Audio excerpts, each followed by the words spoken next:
From the Atlas Center at the University of Colorado, this is News Team Boulder.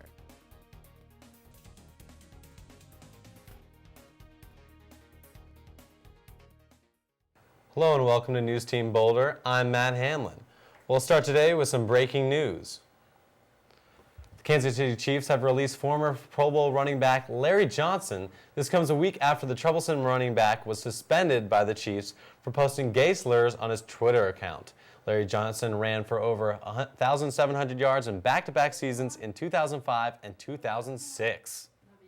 The surprising 6-2 Bengals took a big hit this morning. Bengals coach Marvin Lewis found out that wide receiver Chris Henry will be out for the remainder of the season. Henry broke his forearm after his first and only catch in the Bengals' 17-7 victory over the Baltimore Ravens Sunday afternoon. Henry was the Bengals' fourth leading receiver this season with 12 catches for 236 yards and 2 touchdowns.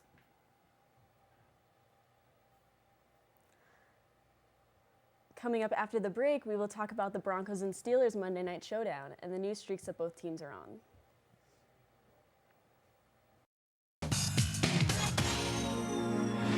You know, we sing for millions of girls, but helping out in schools, that's the real deal, baby. I know our love can multiply, 'cause you're the X and I'm the Y. I'm the cute one, you know what I'm saying? So, have you ever been backstage before? Okay, guys, this is an abacus, an old school calculator. 1, 2, 3, 4. Like the circle and the square, our geometry is a perfect pair. Now, why should kids know about gravity? Well, gravity holds them down. I once was one, but now we're two. I'm spinning out of control.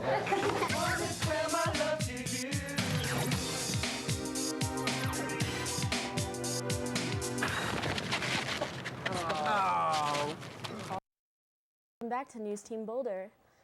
The Denver Broncos host the defending Super Bowl champion Pittsburgh Steelers Monday night at Invesco Field at Mile High. The Steelers came out with a 28-10 victory over the AFC West leading Denver Broncos. This game showed fans that Kyle Orton is a real person who makes mistakes. He threw 3 interceptions versus the Steelers, which put him at 4 interceptions of the season. The outcome of the game gives the Broncos a 2-game losing streak and puts the Steelers on a 5-game winning streak. That's all the time we have for today. Thanks for watching.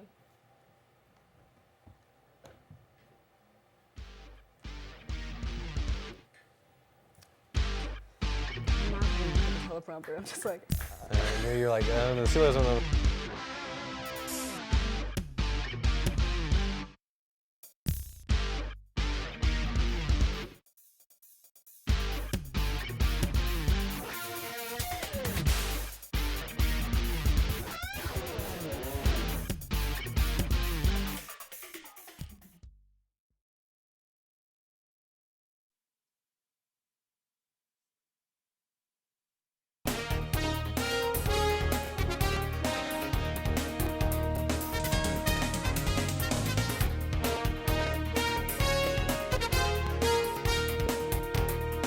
From the Atlas Center at the University of Colorado, this is News Team Boulder.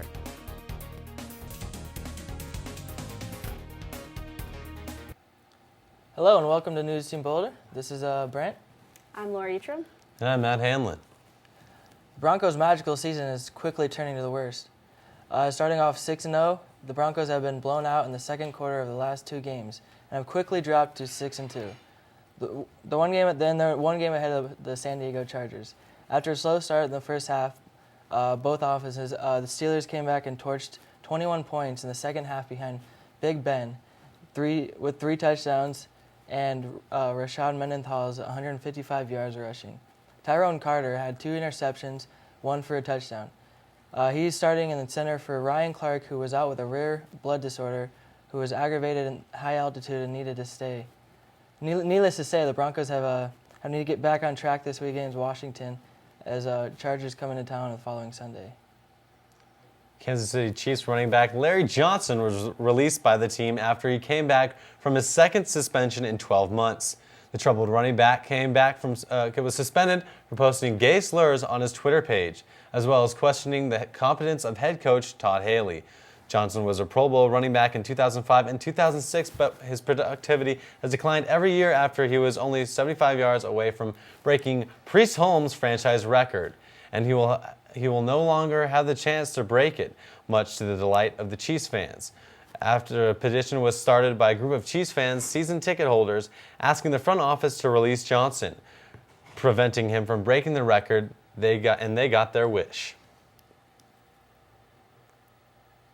Coming up after the break, we'll talk to you about Kareem Abdul-Jabbar. So stay tuned.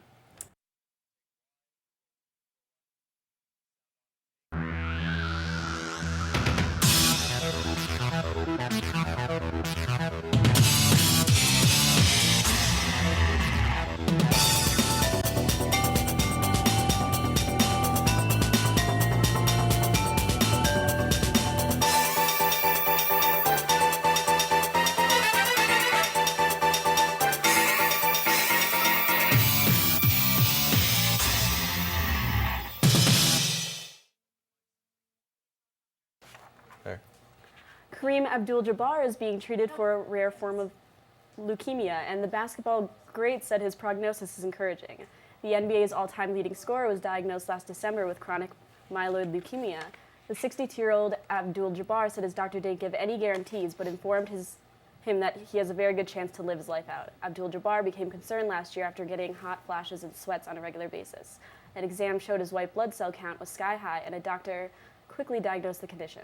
Doctors told him the disease was treatable with proper medication and monitoring. Well, that's all we have time for today. Tune in tomorrow at the same time, and thanks for watching, everybody.